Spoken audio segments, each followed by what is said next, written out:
asesor financiero, y Sergio Chousa, que es economista. Bienvenido, gracias. Gracias a vos. Lo que es curioso es que hoy 100 pesos no te alcanza para nada. No alcanza para nada. Nada. Estamos complicados, porque nos quedamos todavía con la concepción del 1 a 1. Y ya el 1 a 1 no existe más. No. Hay que ir ajustando en nuestras cabezas toda la distorsión que hay en la economía con estos niveles de inflación. El 40 a 1 hay que acostumbrarse. Exactamente. ¿Sabés que lo paradójico? Una de las cosas paradójicas es que supuestamente todo este proceso de corrección del precio de las tarifas tenía el propósito de implicar un ahorro fiscal. El gobierno tenía la intención de llevar de 2,3 puntos del PBI, del esfuerzo de subsidios económicos a la demanda, a 1,6 en este 2018. ¿Sabés a cuánto lo terminó llevando? A 2,2. O sea que prácticamente no bajó nada en términos del ahorro fiscal, pero los tarifazos sí se incurrieron. Y para el año que viene, paradójicamente, vuelven a, en el presupuesto 2019, plantear de volver a llevarlo a 1,6. O sea que todo el esfuerzo de los megatarifazos de este año prácticamente no implicó ningún ahorro fiscal. Lo que llama la atención es que algunos sostienen que la inflación va a ser superior al 7% en el mes de septiembre. Sí, ahí hay todo un problema, lo que hablamos antes, es la distorsión de la economía. Volvamos al tema del transporte. Dicen que el transporte ocupa entre el 5% y el 25% del salario de una persona, de acuerdo a lo que gane, de acuerdo a la cantidad de viajes que hace. Ojalá solamente el problema sea en el transporte. Hoy lo que tenemos es distorsionada toda la economía. Mañana va a ser de vuelta los servicios públicos, pasado va a ser la telefonía y así... Alimentos. Los alimentos, exactamente. ¿Qué pasa? Claramente lo que falta es diálogo. Es en sentarnos y decir, a ver, ¿hacia dónde queremos llevar la economía? El gobierno es una pata, los empresarios son otros, los sindicatos son otras. Porque ¿qué pasa? Ahora los sindicatos van a renegociar Paritarias. las paritarias mal negociadas a principio de año y van a generar de vuelta una distorsión. Una distorsión necesaria, pero una distorsión en sí. O sea que la sensación es que políticamente el gobierno no da con el plan económico, o no lo tiene. Claro, pasa que no se puede separar la caída del poder adquisitivo y, digamos, el estado de inestabilidad que tiene la macroeconomía del manejo tarifario. Nosotros hicimos un informe desde la Universidad de Avellaneda donde acumulamos los incrementos promedio en función a familias representativas para los diferentes servicios públicos. 2.057% fue el aumento en el gas natural en los últimos 3 años. 2.057%. Más de 2.000% en 3 años en los cuales los salarios en promedio van a terminar acumulando un aumento de 130%. Mirá lo que es la brecha. En lo que va del año, en comparación a julio del año pasado, los salarios aumentan 21,3%. ¿Sabés cuánto aumenta la inflación en ese periodo? 31%. O sea, ya son más de 10 puntos de separación entre salarios e inflación y todavía no pasó en la peor parte del año, con lo cual me parece que la inestabilidad macroeconómica y todos los problemas de la macroeconomía no se pueden deslindar de la pérdida de poder adquisitivo que están teniendo las familias. No, y aparte un salario promedio está en 18.000 pesos, más o menos, ¿no? ¿Cuánto dijiste? 18.000 pesos, un promedio. Exacto. Sí. Y prácticamente se hace invivible. Exactamente. Tomando el punto que tiró él, hay que tener en cuenta que claramente no era ni un extremo ni el otro. No. ¿Cuál fue el problema? El problema es que hubo un ajuste, pero sin un plan. Entonces, ¿qué pasa? Vos me aumentás el precio del subte, pero ¿me aumentaste la calidad? No. No me aumentaste la jornada, por esa manera. Dejás como ganado igual. Viajás como ganado. Lo mismo con el resto de las cosas. Seguimos teniendo problemas. Estamos un poco mejor, sí, pero a un costo más caro. Eso es lo que falta, plan. Si a vos te entra plata, ¿qué vas a hacer con esa plata? Que ahí es donde tiene que intervenir el gobierno. Si el gobierno quiere dejar las tarifas libres, que deje las tarifas libres. Pero que haga un plan de inversión de mediano y largo plazo para que podamos tener un mejor servicio. ¿Por qué? Porque también el mismo informe que decía entre el 5 y 25% de salario, decía que hay un 30% de la gente que usa el auto para ir a trabajar. Entonces claramente estamos en una Argentina de extremos. Hay gente que viaja como ganado y hay gente que paga una fortuna yendo en auto. ¿Pero por qué van en auto? ¿Porque son bacán? No, porque el transporte público funciona mal. O porque no hay. Porque no hay. En la zona donde yo vivo, por ejemplo, no hay. Pero Sí. es un tren cada 20 minutos. Perdiste el tren o anda mal, fuiste. Y no olvidemos que buena parte de los subsidios económicos a la demanda, en el presupuesto 2019 se plantea que se los va a transferir el gobierno nacional a la órbita de las provincias y de los municipios. No lo pueden pagar. Muchos municipios no lo van a poder soportar. No lo pueden soportar. Lo van a Y terminar. hay provincias que tampoco. Y lo van a terminar transfiriendo, muchas líneas que son locales, municipales, por ejemplo, en el interior del país pasa muchísimo eso, lo van a terminar transfiriendo a los consumidores, con lo cual los tarifazos para 2019 todavía van a ser más brutales que en 2018. Y esto de nuevo, por la devaluación, no implica un ahorro fiscal. Esa es la otra pata del problema. Ahora, si decrece económicamente Argentina, ¿cómo queda? Porque el presupuesto plantea un decrecimiento económico. Totalmente. Una caída. Creo que ahí el decrecimiento, lo primero que tenemos que hacer es pensarlo nosotros como individuos. Ya está. ¿Estamos en recesión? Sí, estamos en recesión. El tema es que todo el tiempo lo estamos... Palabra, viste, que no se escucha mucho, recesión. No se habla de recesión y no se habla de una palabra que es mucho más fuerte. La palabra es ajuste. Cuando hablamos de ajuste, claramente hay que pedirle el ajuste al gobierno, claramente hay que pedirle el ajuste al Estado, pero también tenemos que hacer el ajuste a cada uno de nosotros, lamentablemente. Porque si no, no vamos a ir para adelante. El problema es que nosotros cada vez que, es igual que el fútbol, cada vez que vamos a Mundial, pensamos que vamos a salir campeones. No, nosotros somos un país de mitad de tabla para abajo. Entonces lo que tenemos que empezar a hacer es ajustarnos a cada uno de nosotros, lamentablemente. Por más que mucha gente lo va a tener que sufrir. Porque no nos va a quedar otra para seguir para adelante. Ahora, estás en una situación aún peor que la de recesión, que es la de esta inflación. Estás en un momento de una fortísima recesión, que el gobierno dice que va a ser de 0,5 puntos del producto 2019. El FMI ya dice 1,6 puntos y no dejan de ser cálculos como mínimo, dijo. Sí, como mínimo. No dejan de ser cálculos muy optimistas y que aparte no ponderan a los diferentes sectores de la economía en la misma magnitud, ¿no? Porque tienen una hipótesis demasiado optimista para lo que va a ser el crecimiento de la cosecha del campo, pero después la industria se sigue derrumbando. Y aparte tenemos una de las inflaciones más grandes del mundo, hay que decirlo esto. Somos el quinto país con inflación más grande por arriba de países con una macroeconomía totalmente desequilibrada, muy inestable, y esta era una de las principales propuestas de campaña, porque el gobierno nos prometía que iba a bajar la inflación, era lo más fácil del mundo, y hoy en día esta carrera entre devaluación e inflación es lo que trae buena parte de los problemas en materia de tarifaria. No pueden reducir el déficit fiscal porque siempre se les termina trazando el costo tarifario. Pues es que yo no quiero resumir todo el costo tarifario, porque en realidad sí, obviamente afecta a toda la economía, pero a mí me preocupa mucho el tema de los alimentos. $1 a 40 pesos, donde la mayoría de los insumos son importados, esto complica a cualquier pyme que quiera trabajar. Por ejemplo, hay pymes que les llegaron $32.000 de gas Boca de Pozo. No hay manera de pagarlo. Llegan 2 millones de pesos de luz. Pero los alimentos, me parece todavía muy grave el tema, porque, digamos, son alimentos que se fabrican acá. Y están cerrando las empresas de alimentos en un país que tiene para proveer alimentos a 400 millones de personas. O sea, Argentina por 10. Sí. Convengamos que los rubros inelásticos, los que menos pueden ser sustituibles, son los que más aumentan. La carne, por ejemplo. Sí, pero digamos, rubros de alimentos, rubros de vivienda relativos al pago de servicios son los que más aumentan casi 20 puntos por arriba del resto del índice de precios, y obviamente los que menos aumentan, los más afectados, son los relativos a vivienda, entretenimiento, que paradójicamente son sectores industriales que implican la creación de muchos puestos de trabajo. Y también están muy afectados. La industria, sin ir más lejos, destruyó 93.000 puestos de trabajo desde fines de 2015 hasta ahora, con lo cual me parece que es una manta muy corta que tiene el gobierno con este nuevo programa monetario que trae riesgos asociados. El riesgo de la tasa de interés hay que señalarlo porque... ¿Hoy está en cuánto? 70 y pico %, ¿no? La tasa que colocan los bancos, sí. 70 y pico %. Exactamente. ¿Cuántos países tiene esta tasa en el mundo? Ninguno. Casi ninguno, o sea, claramente, igualmente cuando lo vemos en términos nominales, tenemos que compararlo con la inflación. El problema no es la tasa, el problema es la inflación. Totalmente. La inflación conlleva esa tasa. Claro. El planteo que traigo es otro. Ya está, vimos que los gobiernos fracasan. Vimos que de los dos lados fracasan con sus planes económicos. ¿Qué pasa? Tenemos que empezar desde las bases. ¿Qué desde las bases? Desde el consumidor. Entonces ahora cada vez que vayamos al supermercado, entendamos que tenemos que hacer el ajuste y busquemos cuál es el precio que más nos conviene. Y si el chino de la esquina nos aumentó de precio, vayamos al chino de 3 cuadras. Te voy a contar una infidencia. Ayer me tocó, fui a comprar algún supermercado. Y en un shopping fui a uno que es chileno. No voy a decir el nombre. Entré y digo, no, me espanté por los precios. Pero me espanté. Me fui a otro que es argentino. La mitad. En el mismo producto. La mitad.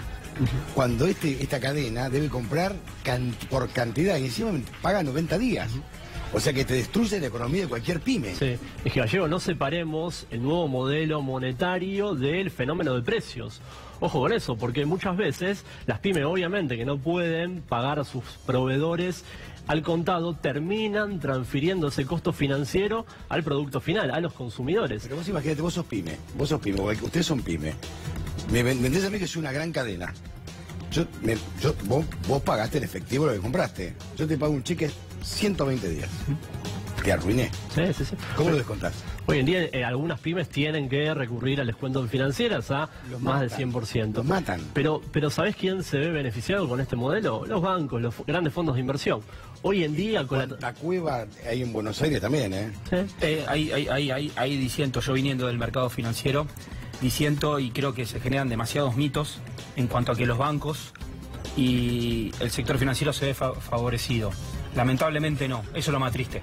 Si vos me dirías que hay alguien que está ganando en esta situación, me pondría contento. Pero la evaluación de los bancos argentinos que cotizan en bolsa, bajaron, están a un 30% de lo que estaban. Si vos sos una cueva, tenés espalda, sí, me quemás un cheque al 120% anual, sí. Yo tengo un cheque a 90 días, vos tenés espalda, le hiciste 21, 30%. Totalmente, pero ganaste mucha plata. El ejemplo que quiero traer es, hoy no estamos en una lucha de clases sociales. No es el pueblo contra los bancos. Los bancos están sufriendo esto igual que el pueblo, que el que tiene un ahorro, que al que pueda llegar a fin de mes, o sea, todos están sufriendo esto. No, pero hay datos incontrastables que es que tienen mucha más espalda financiera y posibilidad de cobertura, por ejemplo, respecto de la volatilidad evaluatoria. Cuando vos ves los números del sistema financiero, el margen financiero en agosto aumentó 94% respecto de agosto 2017. Digo, eso te marca la pauta de que, por ejemplo, respecto del shock evaluatorio tienen más posibilidad de cubrirse. Hoy en día los grandes fondos de inversión que hacen la bicicleta financiera, que entran buscando una tasa de interés del 72% de las LELIQs y ven un dólar planchado. Sí, no. Me gusta lo que traes porque es uno de los temas que quería traer. Ojalá los argentinos entendamos que hay que entrar en la bicicleta financiera. Por supuesto, hay que bajar esas tasas de interés. Tenemos 580.000 millones de pesos parados en nuestras cajas de ahorros. No tenemos la plata trabajando. Entonces, ¿qué pasa? El costo se hace más caro. Si vos metés pesos en el mercado, esa tasa va a bajar y lo que se va a beneficiar es el sector productivo. Lo que pasa es que hoy la gente tiene pesos y ¿qué hace? Va y compra dólares. Pero porque somos nosotros mismos. Porque el peso no vale nada. Preguntar a cualquier economista, la cantidad de economistas que son afines al gobierno, dicen compra dólares. Yo coincido con lo que dice. No, ahí está el error. No es comprar dólares, comprar bonos en dólares. Aprovechar las tasas que te dan. ¿Cuántos saben? Claro. Lo que pasa es eso, ¿no? La gran mayoría de las familias argentinas, y ni siquiera te hablo de los sectores que no tienen capacidad de ahorro, que son los que más se ven dañados por los tarifazos, por la devaluación. Pero incluso sectores de clase media. Digamos, sí, pero no tienen vehículos financieros porque, digamos, tal vez conocen la posibilidad de hacer un plazo fijo en los bancos y hoy en día la brecha... Hoy vivís al día. ¿Sí? La gente, hoy en día el ciudadano común vive al día. Está perfecto lo de vivir al día, ya lo sabemos que son la mayoría, ya tenemos los números. Pero a nadie le está hablando en este país a la gente que le sobra. ¿Quiénes son los que le sobran? 2 millones de personas que compran dólares por mes. Sí. ¿Para qué? Para llevarlos abajo del colchón. El 50% de las operaciones que se hicieron en dólares en este país son de menos de 10.000 dólares en el mes pasado, con un promedio de 3.000 dólares. Esa gente está sacando la plata del país. ¿No está apostando a qué? A generar puestos de trabajo, tomando como vehículo lo que puede ser llamado el mercado financiero, que es el mercado de capitales. Le tenemos que generar confianza a los argentinos de que después de una crisis vienen las oportunidades. Porque si no, nos va a costar mucho más salir adelante. Eso en buena parte está causado por el mismo sistema bancario que mantiene tasas promedio para los plazos fijos de en torno al 40%, pero se fondea al 72%, digamos, toma LELIQ al 72%. Esa brecha hoy en día está en máximos históricos. Y me parece que el sistema financiero, dentro de todos los actores de la economía, es el que está siendo más privilegiado. Incluso, digo, cuando vos ves el desglose de los diferentes componentes, tanto en términos de los instrumentos dolarizados, como incluso por medio de la operatoria de toma y crédito del segmento de spread bancario, también están ganando arriba del 50% interanual, con lo cual, digo, me parece que es un modelo apuntado de esos sectores, ¿no? Sí, pero yo ahora te hablo como accionista minoritario de los bancos que cotizan en bolsa. Yo este año perdí fortunas. No quiero ni calcular lo que perdió el accionista mayoritario. O sea, ¿qué quiere decir esto? Si generamos un discurso de confrontación todo el tiempo, no vamos a lograr nada. Pero ahí te tenés que preguntar qué pasa con el riesgo país y por qué no baja cuando para el resto de la región sí baja. Y ahí entra la macroeconomía en juego. Entra la política pública y la poca confianza que genera la política pública de este gobierno, que los fondos de inversión siguen saliendo de nuestra economía a pesar de las tasas exorbitantes. El riesgo país sigue en niveles récord. El otro día tocó los 700 puntos básicos. Esto impide absolutamente la posibilidad de cualquier empresa de fondearse en el exterior, imposibilita la realización de los proyectos de participación público-privada para el año que viene. Hay que poner mucho el foco sobre esto porque el gobierno está descansando la obra pública sobre los privados y los privados no van a poder financiarse en los mercados internacionales para realizar la obra pública. Pero mucho más cuando están todos procesados.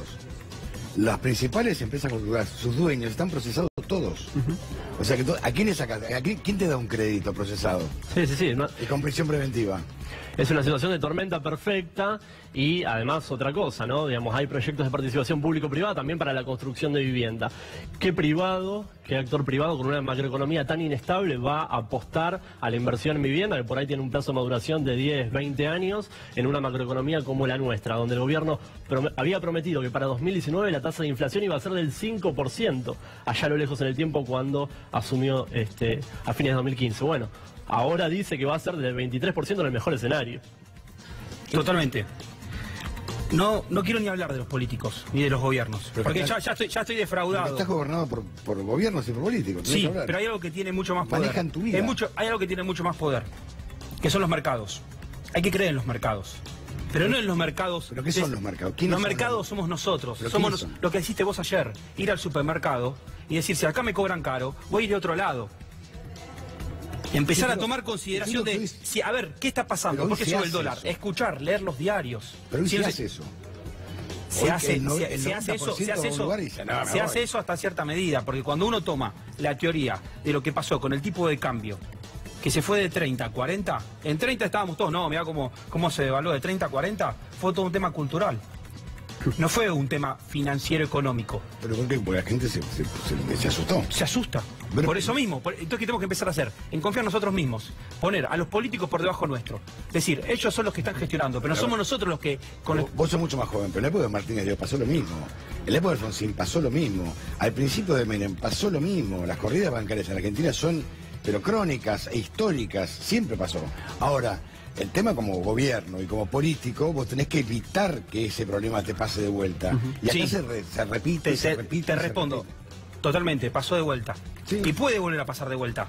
Entonces, ¿qué hacemos? ¿Cuál es la solución? Es un gran acuerdo nacional. Un gran acuerdo nacional, pero ¿qué tiene que generar eso? Optimismo. ¿Desde dónde tiene que surgir?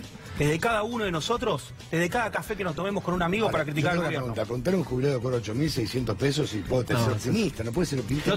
O sea, hay un tema generacional también. Yo cuando él hablaba de los mercados financieros, yo decía, no hablemos tanto de los bancos. Existe lo que es el mercado de capitales. Hoy, gracias a la tecnología, la gente puede saltar ese intermediario que es el banco y que genera esos márgenes y achicarlos. Lo que pasa es que no damos esa información. No. Ahora, volviendo a la cuestión, me parece más de fondo, el Ejecutivo no ha generado confianza en este año, pasaron 3 presidentes de bancos. ¿Vos sos economista? Yo cuando lo escucho al ministro de Economía no lo entiendo. No sé de qué me habla.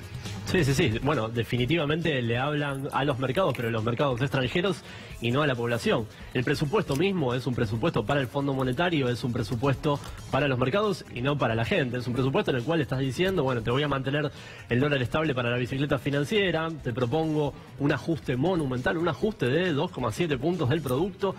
Si no es el ajuste más grande de la historia argentina, pegan el palo.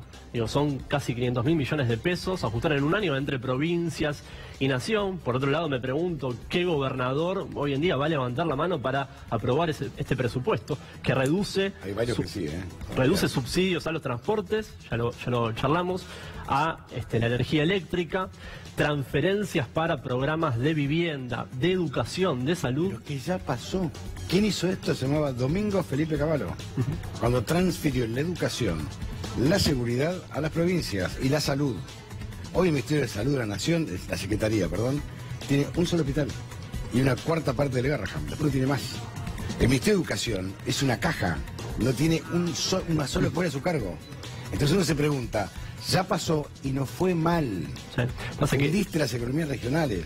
en este contexto yo creo que la situación incluso se retroalimenta porque el contexto recesivo, que ya lo estamos teniendo en 2018, pero que se va a potenciar en 2019, incluso implica una baja muy fuerte en la recaudación de las provincias.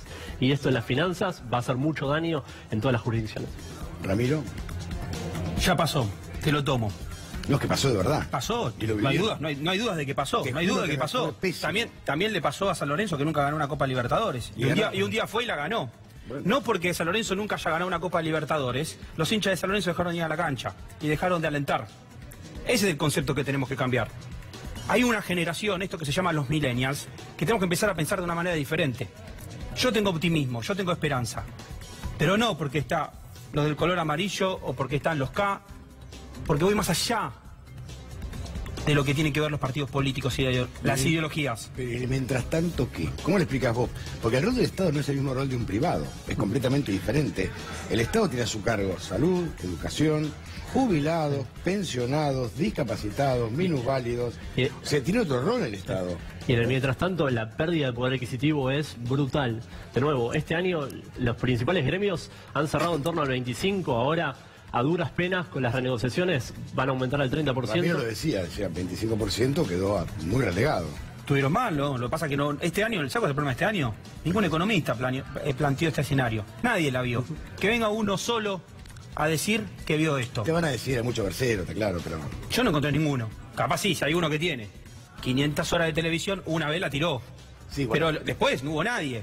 No hubo ningún analista, ninguna consultora, nadie que haya dicho que la devaluación iba a ser así. ¿Cuál fue el error de este gobierno? Si hay que acusar al gobierno, el error fue que no previno que podía pasar todas estas situaciones. Y que los argentinos seguimos cayendo en ya pasó. Lo que decías vos. Tenemos que de alguna manera empezar a cambiar el discurso. Pero es que es la realidad. Cuando vos llegas al gobierno, o sea, el presidente es presidente porque quiere ser presidente y porque lo votan. Sí. Vos no te presentás a presidente si no tenés ganas. Si no, mira, Sí. la verdad que a mí no me interesa. Ahora, cuando vos llegas al gobierno, como presidente de nación, gobernás para 44 millones. Sí. Vos tenés que empezar a planear. ¿Qué hago con la salud pública? ¿Con la educación pública? ¿Qué hago con la pobreza estructural que tiene la Argentina? ¿Cómo combato la pobreza estructural? Los problemas de infraestructura que tiene la Argentina, que son enormes, enormes. ¿Cómo hago con una provincia, por ejemplo, que resulta económicamente inviable como es Formosa? ¿Qué haces con Formosa? ¿La explotás? O sea, hay que empezar a pensar cómo radico empresas en donde no hay, por lo caro que es el transporte. Ahora yo ¿Cómo uso los ríos? Te respondo eso. Perfecto todo lo que decís. Perfecto. 50% de la economía depende del Estado. El otro 50% de quién depende. De los privados. De los privados. ¿Y los privados? No están porque tenés una tasa del 70%. Vos, Pero, vos tenés un palo. pero ¿qué pasa? ¿Qué hacen con esa tasa del 70%? Entonces, Se van en dólares. Claro. Hay 27.000 millones de dólares en cajas de ahorro Está de bien. empresas, de personas físicas que no están apostando al país. Mirá, Somos nosotros mismos los que generamos la propia ¿Cuánta crisis. plata hay afuera? Más todavía, no 200.000 incalculable. millones de La dólares. fuga de Incalculable. capitales este año fue impresionante, ya se cuentan alrededor de 25.000 millones de dólares en el año, en un año donde el tipo de cambio aumentó un 100%, que se te fuguen 25.000 millones de dólares, te rompe toda la macroeconomía. Ahora, los incentivos actuales están totalmente distorsionados. Los que entraron a hacer el carry trade, la bicicleta financiera, hace 2 semanas, cuando se empezó a implementar el nuevo modelo monetario, hasta ahora, producto de la apreciación del peso, se llevaron, ¿saben cuánto? Se llevaron un 16% en dólares por la conjunción de la apreciación del peso, la baja de 2 pesos del dólar y de la tasa de interés monumental. Increíble. Yo hice el carry trade, gracias, le digo, pero no gracias de manera, porque sin ese carry trade la economía estaría más distorsionada. Se necesitan tasas ¿Qué reales. es carry trade para un montón de gente que no sabe? El carry trade es una manera de llamar cuando uno hace tasa en pesos, pero su objetivo es tener una rentabilidad en dólares. Hoy hay mucha gente que lo hace, los bancos lo hacen de manera obligada.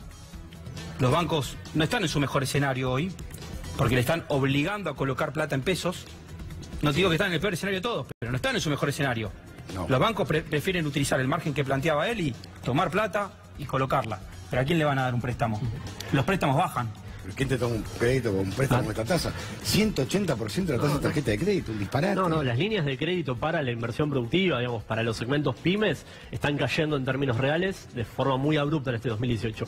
Y lo que no podemos negar es la impericia que tuvo el Poder Ejecutivo a la hora de gestionar la crisis financiera, que después terminó mutando en una crisis económica generalizada. Pero esa impericia donde el Poder Ejecutivo podía frenar el dólar en un nivel un poco más lógico, más cercano al 30, no lo pudo hacer en parte por los grilletes que tiene, por la espada de Damocles del acuerdo con el Fondo Monetario, y en parte también en términos de impericia, porque cuando apostó 5.000 millones de dólares para sentarse sobre una cotización en torno a 35 pesos, lo pudo detener. Lo pudo detener. Capaz fue una mala decisión sacar esa orden, pero ¿por qué pasó eso? Porque no estamos hablando de la base del problema. ¿Cuál fue la base del problema este año? La sequía. Hubo 10.000 millones de dólares que faltaron porque no llovió. Entonces, cuando acá ahora dentro de un rato digan cómo va a estar el clima, no es para ver si nos vamos a abrigar o si vamos a salir en Bermudas. El clima es fundamental en la economía argentina. Vos que sos economista y sector financiero y conocés, ¿no? Vos no, como país no puedes apostar solo al campo, porque flotás por el aire. Hoy no es que no solo, hoy, mañana, pasado. Hay que entender que los dólares entran por el campo. Acá. Sí, acá en este país, país. Hay que cambiarlo eso. Sí, igual Está bien, hay que cambiarlo, bueno, sí, está bien. La lluvia de inversiones, ¿dónde están? Sí, está bien. Igual incluso los números más optimistas decían que la pérdida de crecimiento económico producto de la sequía es de alrededor de un punto y medio del PIB. Este año vas a caer en torno a 2,5 puntos, o sea que la economía igualmente iba a Sí, está bien, pero en consecuencia de algo, es el dominó. ¿Qué fue lo primero que se cayó?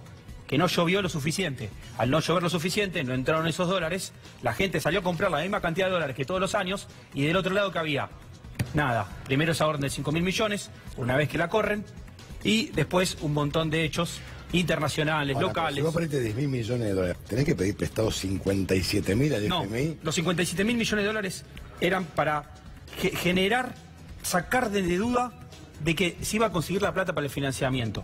Pero, ¿qué te financia? ¿Dónde están esos dólares? ¿Dónde están los 25? Esos dólares ahora vamos a empezar a verlos. ¿Por qué? Por ejemplo, ahora dentro de un mes venden 7.000 millones de dólares. Esos 7.000 millones de dólares, ¿quién lo va a poner? Se lo van a dar a la gente que prestó. Yo, por ejemplo, tengo bonos y tengo muchos clientes que tienen bonos. Le van a dar los dólares y esa deuda ahora la va a tener el Fondo Monetario. Hay que ver qué hacemos los argentinos con esos dólares. Si yo con esos dólares me voy a Miami, y claramente no voy a estar llorando al país. Ahora, yo lo que quiero decir es lo mal que debemos estar si le tenemos que rezar al dios de la lluvia para que la economía crezca. Me parece que... Digamos, o a Cristín Lagarde. Bueno, pero ahí está el problema. El problema es que nos creemos que estamos bien, el problema es que nos creemos que somos Suiza, el problema es que nos creemos que porque tenemos Messi vamos a ganar el Mundial. No, mirá, esto es mucho más complicado. Somos un país de mitad de tabla para abajo. Totalmente. Y para sacarlo adelante no hay ningún gobierno, ni de 4 ni de 8 años que lo vaya a hacer. Somos nosotros mismos cambiando el discurso. O sea, esto es un plan, no sé, cualquier político que no se siente hoy, con la crisis que hay, armar una política de Estado a largo plazo y está en el horno. Si no, está siempre la misma. Porque lo dijiste vos, las políticas no se generan solamente desde el lado de los políticos. O sea, hoy podemos estar acá hablando de Mercado Libre, una empresa exitosa en el mundo, dándole entusiasmo a los jóvenes que digan, che, hay gente en este país que sale adelante. Sí. Ayer hubo una nota que le hicieron a Marcos Galperín contando toda la historia y todas sus opiniones. Mucha gente se adelante. Totalmente, ese es el entusiasmo que hay que dar. Seguro que estamos mal y que vamos a estar peor los próximos meses. Pero en algún momento vamos a estar mejor. ¿Sabes por qué? Porque en la historia de la humanidad siempre estuvimos mejor. ¿Gracias a qué? A los mercados. En la Argentina no, ¿eh? El problema ¿cómo es que no? Siempre estuvimos mejor. Yo este celular no lo tenía hace 10 años. Pero lo importás ahora, no lo fabricás. Sí, bueno, lo que quiero decir es la tecnología, los beneficios, o sea, el estudio de televisión que estamos viendo ahora, los estudios de televisión... Cuando vos importás, se van dólares. No, bueno, pero ¿por qué podés importar? Porque estás exportando algo. ¿Pero qué importa? Acá exportás grano nada más. No, sí, es eso, hay que aceptarlo. Me parece que hay una cuestión que, pensamos en el mediano y largo plazo y en el largo plazo estábamos todos muertos. Entonces, en el medio... pará, disculpa. En el largo plazo no estamos todos muertos. Mis sobrinos y mis futuros hijos no van a estar muertos. No, está bien. Entonces yo no voy a ser tan egoísta de estar pensando solamente en mí. Mi viejo me dijo lo mismo a mí.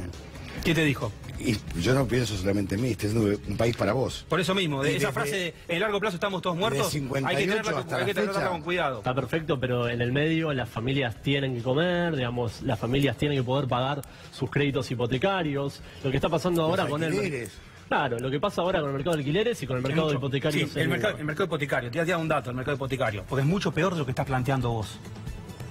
¿Qué pasa con el mercado hipotecario? El mercado hipotecario no está teniendo una gran caída en lo que se está pagando. ¿Por qué? Porque se lo dieron a los que más plata tenían. No, Entonces, hay mucha clase media, que sí, mucha clase media alta. No, los bancos, las primeras... Pero laburantes de acá que sacaron crédito que cobran 25 lucas. Sacaron crédito, junto, 25 lucas junto a otro salario que junta 25. Por lo menos importa, la mayoría de las hipotecas, lamentablemente, esto es más triste lo que estás planteando vos. Lamentablemente, se la dieron a los que más plata tienen.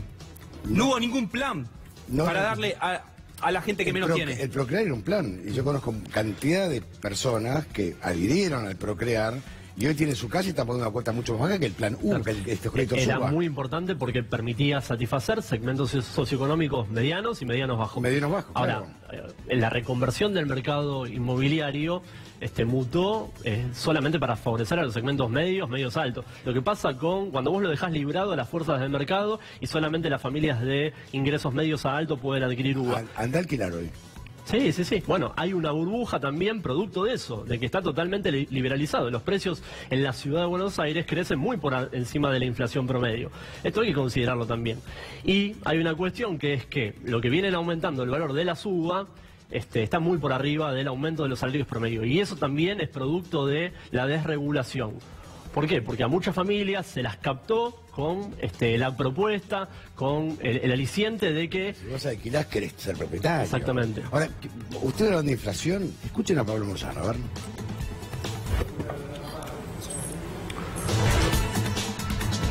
Vamos a escuchar ahora a Pablo Moyano, porque hablaba precisamente de la nueva reapertura de paritarios, lo que ustedes estaban hablando recién. El camionero va a pedir la reapertura de paritarios. Y vos sabés que había sido, después de los aeronavegantes, de una línea en particular que obtuvieron el 42% de paritarias, camioneros es el que más había obtenido, el 25%. Sí, yo recuerdo que Pablo Moyano festejaba el 25% más un no regulativo que llegaba a superar el 27%. Mirá, ahí lo escuchan, mirá, ahí va. El día martes, en la primera reunión, para pedir la reapertura de paritarias. Y Caminero va a pedir el 50% de aumento más el bono de 7 años. Y de ahí no nos vamos a mover. Y por eso ese es el cataje. Pero usted, ¿a quién le entra en la cabeza que Hugo Moyano, Pablo Moyano, estamos en el negocio de la venta de choripanes o la venta de entrada de Independiente? Que le pregunten a cualquier hincha Independiente cómo agarramos el club y cómo hoy está Independiente. También hay una suerte de procesamiento, por lo mayor que quieren tener por un tema independiente, no tiene nada que ver con esto, pero decimos nosotros, 50% de paritarias pide camioneros, o sea que el transporte se va a ir. Es que, Gallego, entre los meses de septiembre y octubre, que los dos van a acumular una inflación cercana al 7%, ya te estás comiendo casi toda la inflación que habían postulado para el año completo 2018, que era del 15%. Lo que pasó con camioneros es muy interesante, es siempre uno de los sindicatos más encumbrados por su poder de negociación, por su capacidad de imponer la posición. ¿Y qué pasó este año? Bueno, siempre sistemáticamente lo corrieron por atrás, pero hay otros gremios que están muy desacoplados de la inflación promedio. Caso de los estatales bonaerenses, ¿sabes en cuánto cerraron las paritarias este año? Cerraron enero, diciembre, ya todo el año 2018 en 30%. Con lo cual, claro, se compraron una pérdida por adquisitivo ya garantizada de 15 puntos para empezar a hablar solamente en un año. Es una situación muy acuciante. No, a mí me preocupa que, sigue habiendo una distorsión, esto que llamamos grieta, que va mucho más allá de lo político, va a estar de lo económico y lo social. Porque yo ayer cuando leí, vuelvo al tema de Mercado Libre, cuando leí el dueño de la principal empresa argentina, las problemáticas que está teniendo, dije, estamos complicados. Y me da la metalúrgica. Ni la tenemos en cuenta, porque ya no hay manera. Automotriz. Claramente, lo dijimos acá, se necesita un acuerdo, pero un acuerdo desde el café que nos tomamos cada uno de nosotros con un amigo. Sí, no hay que ir a buscar la palabra de Pablo Moyano para saber que no nos alcanza la plata. Pablo Moyano hoy tiene otros problemas. Sí, pero Pablo Moyano es quien va a negociar la plata de los camioneros. Mi plata la va a hacer el Sindicato Argentino de Televisión. La plata... ¿Tu plata? ¿Sabes quién más va a manejar tu plata? Es el mismo mercado. ¿Sabes quién va a negociar? La inflación. Sí, la inflación. Hay algo que se puso que fueron las cláusulas gatillos. Si negociaron 25%, ¿pusieron cláusula gatillo? ¿O solamente hicieron un acuerdo político? La realidad es que yo prefiero que las paritarias las negocien los mercados por sí solos y no los sindicalistas que tiene mucho más intereses. Pero Ramiro, este año fue el Ejecutivo el que exigió, el que orientó que se descontinuaran las cláusulas gatillo que habían servido en 2017. Me parece que ahí hay una cuestión de fondo, que es, decimos, bueno, el problema de la macroeconomía es la inflación. El gobierno lo que nos proponía es sangre, sudor y lágrimas a fines de 2015 para paliar la inflación, que era la suma de todos los males de la economía. Bueno, se van a ir, en 2019 va a terminar su mandato Mauricio Macri con la misma o mayor inflación que la que tomó. Entonces, ¿de qué valió la pena la sangre y el sudor y las lágrimas de los 4 años? El problema es que no fue suficiente, eso fue el error que cometieron. No fue suficiente y fue tarde. Quisieron transpirar la camiseta los últimos 5 minutos. Esto lo tenían hecho del primer minuto. Nos mintieron. ¿De dónde nos mintieron? Nos dijeron que las cosas estaban demasiado bien. Entonces, ¿qué tenemos que hacer nosotros ahora? Ahora tenemos que sufrir. Como sufrieron los hinchas de San Lorenzo hasta que ganaron la Libertadores. Sí, pero porque después del sufrimiento vienen los buenos momentos. A ver, yo soy hincha de Racing y si éramos campeones, después nos fuimos a la B. O sea... Capaz te va a ser... Bueno, pero eso es la Argentina. A la B? Pero eso es la Argentina. Pero yo le exijo a mis gobernantes no irme a la B. O sea, Racing se fue a la B porque tenía una banda de chorros que lo dirigían.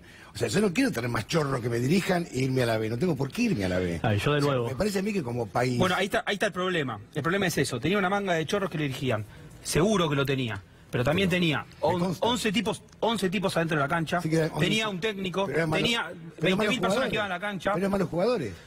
Entonces, sí, hay que tener es el problema de todos, no es un problema solamente de una parte. No, es el técnico del club, a ver, pero a vos te gobierna. Es el técnico, no, pará. Pero a vos te gobierna un gobierno, y el gobierno te impone las reglas, te guste o no te guste. Yo no vivo en una monarquía. No, ya sé. ¿Sabes por qué no vivo en una monarquía? Porque todos los días tomo mis decisiones en cuanto a lo que hago. Sí, si yo voy y compro dólares, es un voto de confianza o de no confianza hacia un gobierno. Si tu gobierno no te deja comprar dólares, no puedes comprarlos. Ahora, deja el mercado negro. Yo una cosita. Sí te deja comprar dólares. Ahora. Sí. Si no te dejan si tu gobierno no te deja comprar dólares, sí. No te dejan. Tipo de cambio libre, siempre existe.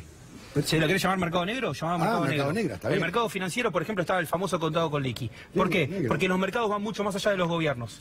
Si quieren poner restricciones... Los mercados tienen nombre y apellido. Ahora, yo una cosa, volviendo... Totalmente. Volviendo el nombre de apellido sos vos, soy yo, es él. No, yo no veo mercado. ¿Cómo no soy mercado? ¿No vas a conocer al mercado ayer? Sí, pero soy mercado. ¿Por qué no? Porque no soy mercado, soy comprador. Y el mercado se compone de compradores y vendedores. Sí, vos tenés la visión del comprador. Está bien, pero si se pone así, se caracteriza todo. Por ejemplo, mira, bueno, te voy a decir que no soy mercado yo. Yo no puedo optar en la empresa eléctrica. No lo puedo optar. ¿No puedes qué? Optar la empresa eléctrica. Pero está no mal puedo eso, optar la empresa de gas. Pero eso lo tengo. No puedo optar las telefónicas. No lo puedo optar. ¿La telefónica por qué no la puedes optar? No tengo telefónica, teléfono fijo. Bueno, pero el teléfono fijo, ahí está el tema. No ahí puedo, está el tema. Pero no puedo, cómo el mercado le va no puedo ganando. optar internet. Mirá cómo el mercado... Pero yo no puedo, donde vivo, en Pilar, no puedo optar. Tengo esta empresa que es la única que me llega. Pero no tengo manera. ¿Pero qué falta? Pero está ahí. ¿Pero qué falta ahí? El Ahí Estado. No, el Estado no, falta mercado. No, falta que otra empresa vaya ahí. Porque el Estado lo que hizo fue cartelizar. Le dio a esta blanco, a esta negro, para que no compitan. ¿Está bien? ¿O no? Entonces, ¿qué hay que hacer? Hay que abrirlo. Lo vemos. Pero eso es decisión del Estado, no tuya. Lo vemos en el mercado. No, es una decisión de mercado. Del Estado. El mercado el Estado no te deja, Ahora, lo vemos en el mercado inmobiliario donde después de 2 años de corrimiento del Estado, de la posibilidad de establecer un sendero para las familias que necesitaban comprar una propiedad, vuelven ahora a motorizar el plan Procrear porque evidentemente satisfacía a un sector que era muy importante. Que era medio bajo. Era el laburante, el operario de una fábrica que tenía un terreno. Totalmente. Yo lo que estoy tratando de decir es... buscar. Yo soy más antiestado que ustedes. Y soy un hombre de mercado. Y soy un hombre de mercado. Pero yo no soy antiestado. No, sí, sos antiestado porque sí que el Estado no está haciendo las cosas bien. Pero eso no soy antiestado. Bueno, estás criticando al Estado. Yo critico más al Estado. A los gobernantes, no al Estado. Bueno, los gobernantes en 4 años se van, en 8 años se van. ¿Y quiénes quedan? Quedan los argentinos. Sí, pero viene otro gobernante. Que es un argentino. Entonces tenemos que construir esos argentinos. Bueno, pero no depende de vos y de mí construirlo, depende de los partidos políticos. ¿Cómo que no? De mí sí depende. Estoy acá en la televisión tratando de dar un incentivo a eso. Pero vos vas a votar. Con esto poquitito estoy ayudando. Pero vos vas a votar, o sea, depende de los partidos políticos, depende de las corporaciones políticas, depende de cómo se arme la política, porque vos no podés La política hoy, gracias a un montón de cambios que hubo en la sociedad, no se arma solamente un día cuando vamos a votar. Hoy cualquiera, con un celular, está haciendo política. Sí, pero vos tenés que llegar al gobierno para hacer política de verdad. Ahora, volviendo las políticas son de gobierno. Sí, yo hoy veo que los gobernantes, y tanto opositores como oficialistas, se basan más capaz en lo que dice la red social o una encuesta que por las medidas que toman, lamentablemente a veces. Ahora, esto surgió de preguntarnos si los problemas eran una cuestión de impericia o de cuestiones exógenas como las tormentas financieras, como que no llovió, que no le rezamos al dios de la lluvia. Digo, me parece, volviendo a la cuestión macroeconómica, cuando nos preguntamos por qué no han podido reducir el déficit fiscal y ahora tienen que avanzar al triple de velocidad, como vos anteriormente decías, me parece que tenemos que buscar la razón de los problemas en una cuestión de impericia en el manejo macroeconómico. De nuevo, este año querían reducir el componente de subsidios a las tarifas a 1,6 puntos del PIB y no lo pudieron reducir prácticamente nada a pesar de los tarifazos. Entonces, ahí hay algo en el manejo, en la gestión de la macroeconomía que no están haciendo bien. Muchísimas gracias a los dos. Muchas gracias a vos. Gracias por haber venido. Vamos a un informe que hizo ADN.